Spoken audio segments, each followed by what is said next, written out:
Hi, and welcome back to Pint-Sized Guilt-Free Torah.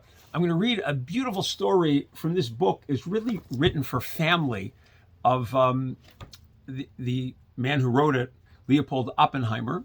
I'm not related to him. It's Oppenheimer, as opposed to Oppenheim. But it's a personal account of things that happened in Frankfurt. This story takes place probably 100 years ago or 120 years ago. He says, "Here I wish to recount an occurrence told to me by Mr. Julius Seewald of Bubenhausen. A reputable Jew from Bubenhausen had died after an operation. The non-Jewish celebrities of Bubenhausen, such as the doctor, the judge, the mayor, showing their high esteem of the deceased, had traveled to Frankfurt to participate in the funeral. When the body was carried out, one could still observe many traces of blood on the aron, on the coffin. There was still possibly some blood oozing. One of the non-Jewish gentlemen remarked to Mr. Seewald, 'This is a very unpleasant story, to have to carry something like this, a degrading activity. Surely these people are getting paid very well.' 'Getting paid?' said Mr. Seewald. 'May I be permitted to tell you who these quote-unquote porters are? One is Banker X, this famous banker. The other, Merchant Y. He's a famous merchant. The third is a dealer of antiquities. And also, do you know that it is an honor to be accepted into the society, and that these men must wait for years until they are finally accepted to this honor?' The non-Jewish gentlemen shook their heads and said, 'What? This can only exist with Jews. No, in our circles, one cannot find such idealists.' The mitzvah of burying the dead, called a chesed shel emes. Jews have done this for thousands of years. Really, we have a precedent of the concept called chesed shel emes, of a kindness done for no reason, because you will never get paid back. We see that in the story of Yaakov.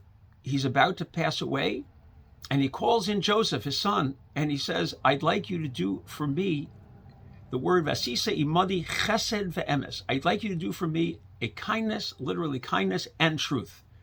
What does that mean? Rashi says, chesed ve'emes, chesed she'osan imamesin. The kindness that you do with the dead, hu chesed shel emes. That is a true chesed, kindness. Why is it such a great kindness? She'eina mitzape l'tashlum gumul. You're not expecting anything reward. The person has died. He or she can never repay you. So that kind of kindness can never be, no one can ever give you anything for that. That person just has been a recipient of your kindness, nothing else. This week, this Shabbos, there's a wonderful national organization called NASK, National Association of Chevra Kadisha, NASCK. They are an organization of Jewish burial societies all over the country. It's not a Shabbos for collecting money for them. It's not that. They are all about spreading the word to bury Jews properly, and they will help in any way possible.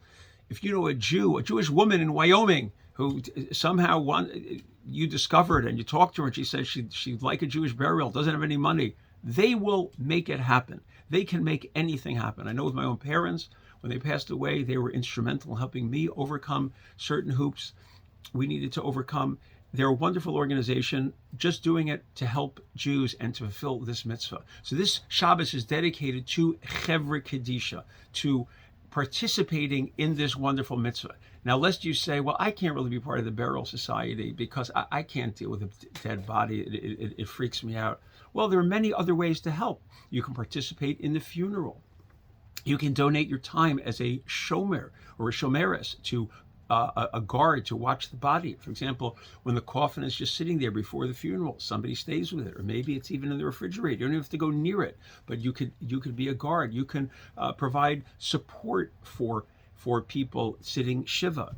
You can maybe even recite Kaddish for people. There are many ways. Make a donation to your Chevra Kaddish. There are many ways of participating in this mitzvah, but this Shabbos is dedicated solely for this, the idea of Chevra Kadisha. Just like Jacob asked to be buried with dignity, you're making yourself very vulnerable. You have no say over anything after you die. You're totally trusting the people. We have trusted each other generation after generation for thousands of years. After the Holocaust, we buried our dead in a very dignified manner. No matter what the expense, no matter what it took, we did it. After October 7th, people went in and saw that carnage. There were body parts strewn all over. Every person, everyone there, after the Nova Festival, again, these are total strangers. It doesn't matter. Jews, we bury, we take care of our own. And this is such a beautiful concept. So we want to talk about it this Shabbos. We want to talk about it coming into Shabbos, that we should participate in this mitzvah however we can. And one of the ways to participate, by the way, is to speak about the importance of Jewish burial. If you know someone who's thinking about cremation, talk to them about it. If you don't have enough information, I'll send you information, or NASC will send you information, or we can send someone to talk to that person, or you can be educated. There are other opportunities to talk about this tremendous mitzvah of burying people with dignity. We Jews have done it for thousands of years. As we pointed out from this wonderful book, this story tells it exactly how it is. And that story is one of thousands of how Jews have cared for each other over the generations. May we continue to do so. And everyone should have a wonderful day.